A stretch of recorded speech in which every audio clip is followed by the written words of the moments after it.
What's up, guys? It is another edition of the On the Mic podcast, and if you're following along, you know that this is the new norm. So it's a full sports show now. It's not just MMA. So we're gonna get right into it. It is Thursday, February 8th, about 6 p.m. local time. The NBA trade deadline. I keep stumbling over that word, so we're gonna get through this together, guys. The NBA trade deadline has come and gone, and once again, just not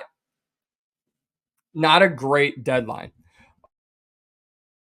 Talk for weeks on social media, on TV, on radio here in Chicago. What are the Bulls going to do? Now, obviously, I think Zach LaVine's injury kind of hindered any possible trades to get him off the books. I think if you could get him off the books, then you start, moving the wheels and making more deals. But Zach LaVine definitely hindered the Bulls. On top of that, you had the Warriors. Are they going to trade Klay Thompson, Andrew Wiggins? Are they going to keep that core together? And then after Joel Embiid, it was what are the Sixers going to do? So I'm going to go through some of the trades, not all of them. We didn't see any big fun trades. We saw no blockbusters. We saw no like, oh my gosh, we got to talk about this trade. I can't believe this happened. We're getting to a point where you're making better trades in your fantasy league than you are seeing in the NBA at the deadline, I should say. So at the deadline, we're getting reserves and role players and draft picks all exchanged. We're not getting the blockbusters anymore. I remember growing up, the trade deadline, everybody was getting moved. Not anymore. The narrative is changing around that. This is now time for uh, the role guys and the expiring contracts and all that. But when you look at today's deadline, here are the trades. This courtesy of ESPN.com. So the Toronto Raptors acquired OG Agabai and Kelly Olynyk from Utah. Toronto sent Kira Lewis, Otto Porter Jr. in draft compensation. The Raptors also acquired Spencer Dinwiddie for Brooklyn in exchange for Thad Young and Dennis Schroeder. We already talked about what the Jazz just did. The Knicks, probably the biggest winner of the entire trade deadline. They went and got OG Anunoby, who will now be out for 3 weeks, according to Adrian Wojnarowski of ESPN, with a shoulder issue. But today, the Knicks acquired Bojan Bogdanovic and Alec Burks from the Detroit Pistons in exchange for Malachi Flynn, Quentin Grimes, who should get unlocked in Detroit, Evan Fournier, Ryan Arcidicanano. I'm so bad with names, guys. And a draft consideration. We talked about the Nets, and then we obviously just talked about the Detroit Pistons. Those were your trades today. Those were your trades. Those were your big trades. Those were the ones where you sat down, you watched the ESPN trade deadline special, you watched it on your phone, you watched wherever you watch your sports, and those are the trades you got today.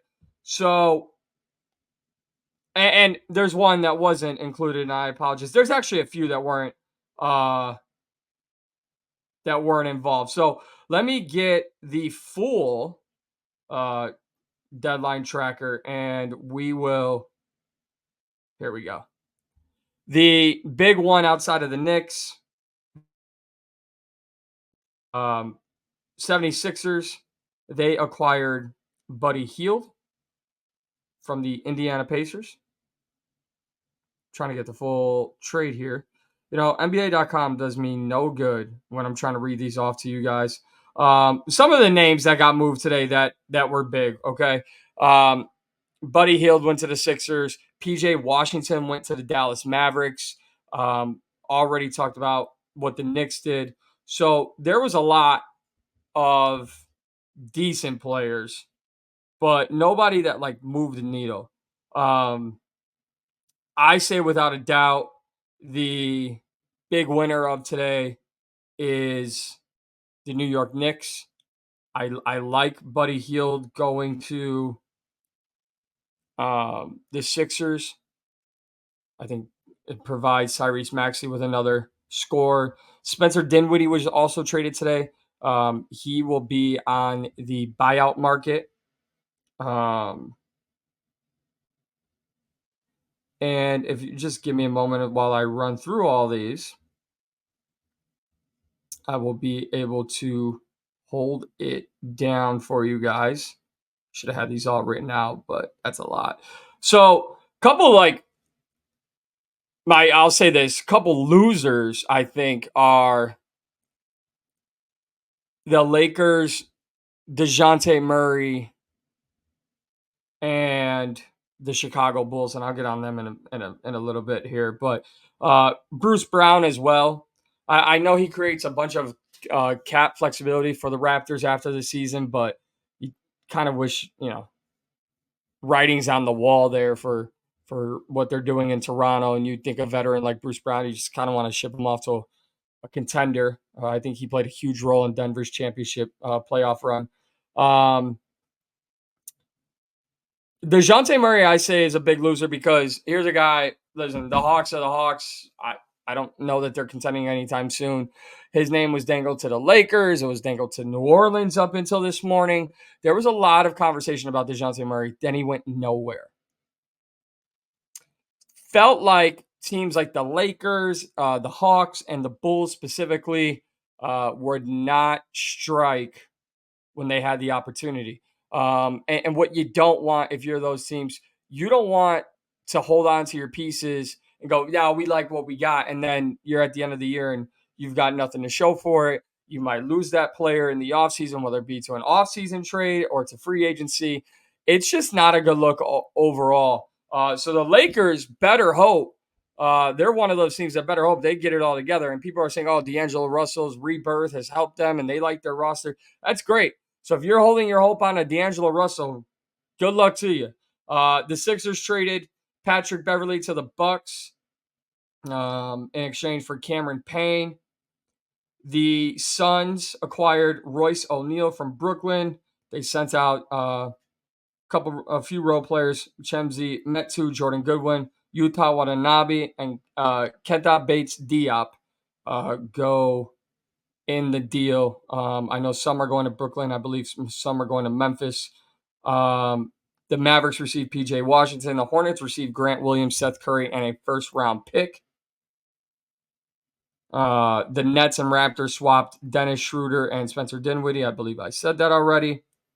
And really, very small trade here. The Charlotte Hornets received Trey Mann and Davis Bertans from the Thunder, who received Gordon Hayward. It's a nice little pickup. That's one of those guys where you're like, all right, it's a good playoff late season addition. We talked about the Raptors trade already. The Pacers received Marcus Morris, Furkan Korkmaz, 3 second-round picks. The Sixers received Buddy Hield. So your big winner for me, and the team I'm wearing, the Boston Celtics, they acquired Xavier Tillman. They made a couple other moves. I know they acquired a couple people, but give me a second. It would be wrong of me to not. They traded Delano Banton to the Portland Trailblazers. Xavier Tillman's already there. That was how they also added Jaden Springer. The Celtics just added and moved some depth pieces. And that's not really a big win. It's not a big loss. I like the Xavier Tillman. I think he's going to bring some nasty edge in the front court. Give time for Al Horford, Porzingis to relax. Next to Luke Cornett on that second unit. So. But the big winner, man, it's honestly it's the New York Knicks from the beginning. The Miami Heat earlier this year made a trade. They got Terry Rozier.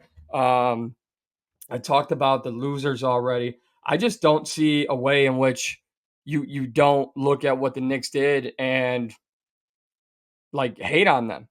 They continue to add rotation pieces. They continue to add depth. They continue to add different entities to their lineup.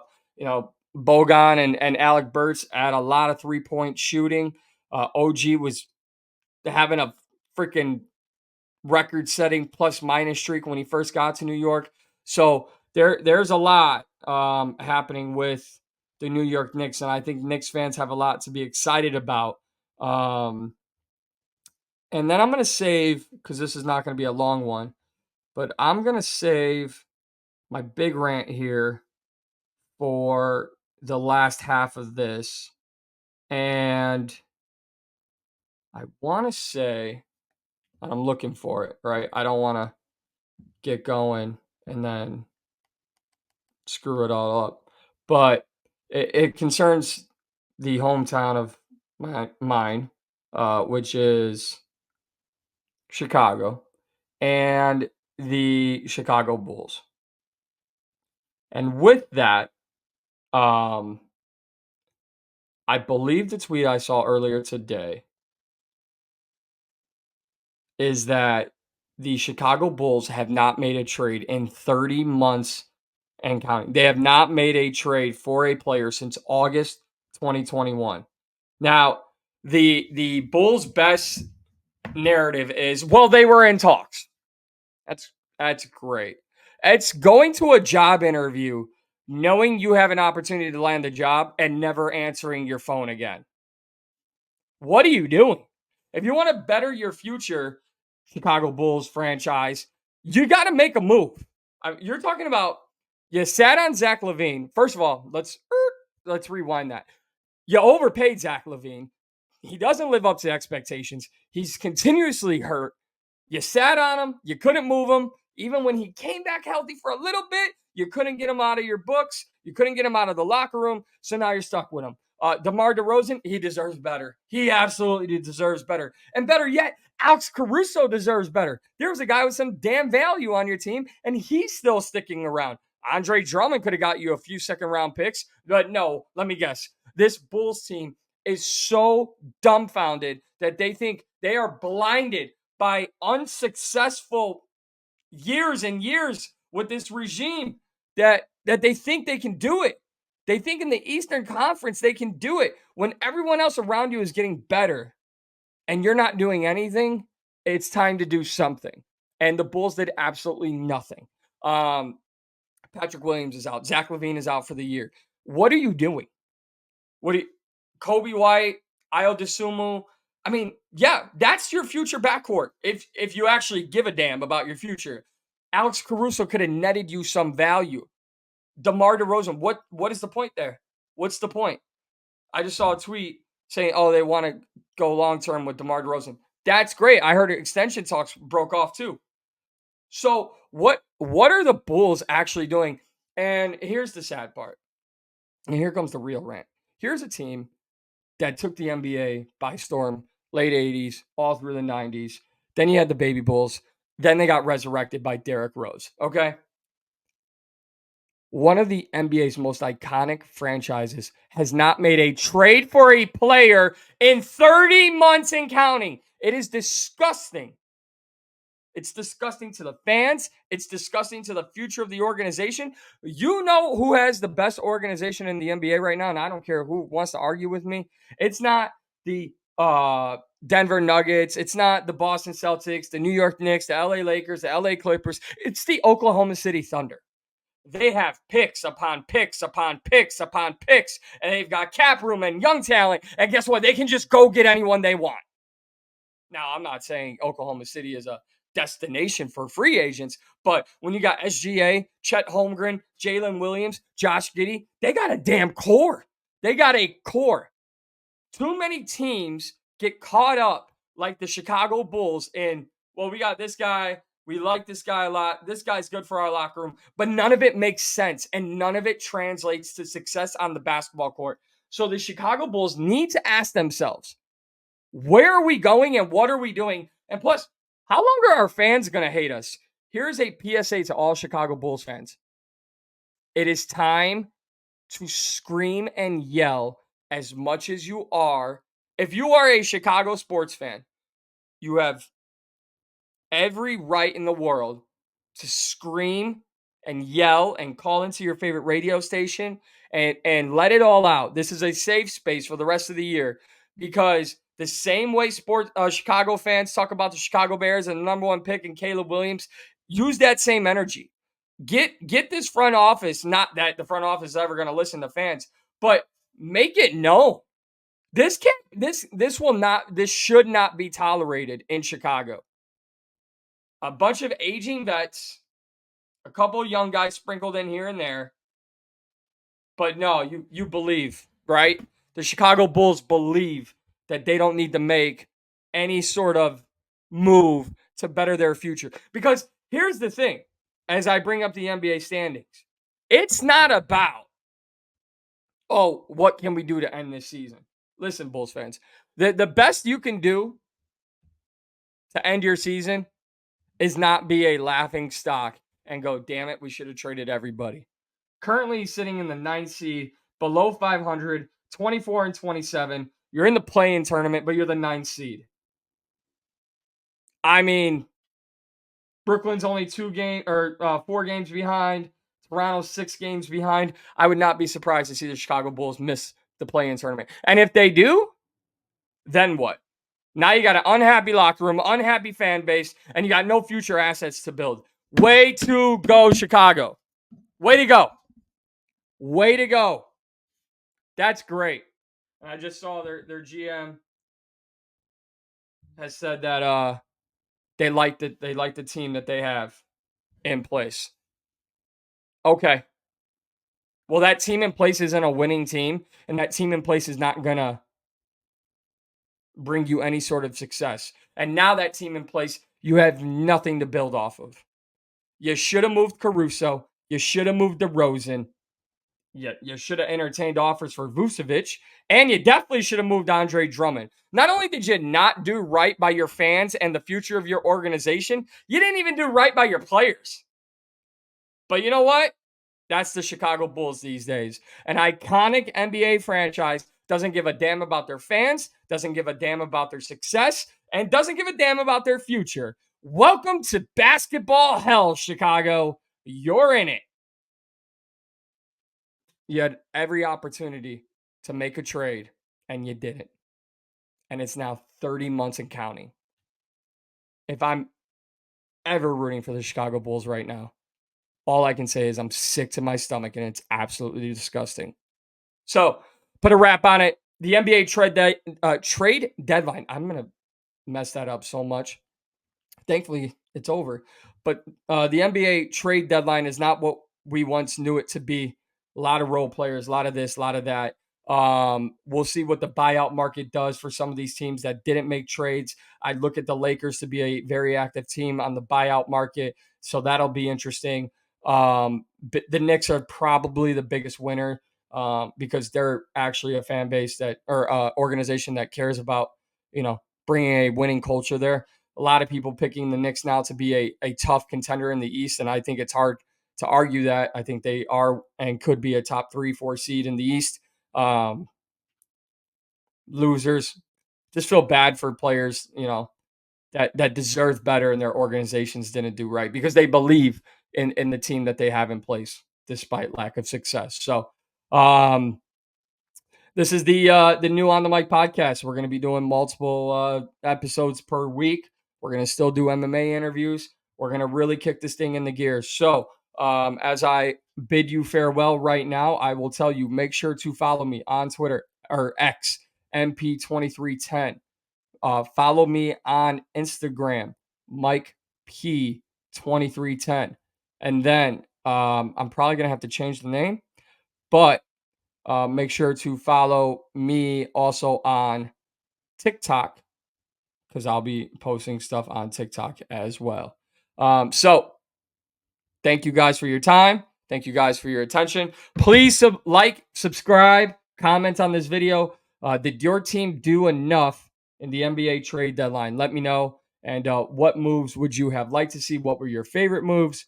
Let me know in the comments below. This is the On the Mic podcast. I'm your host, Mike Pendleton. We will see you soon again, ladies and gentlemen.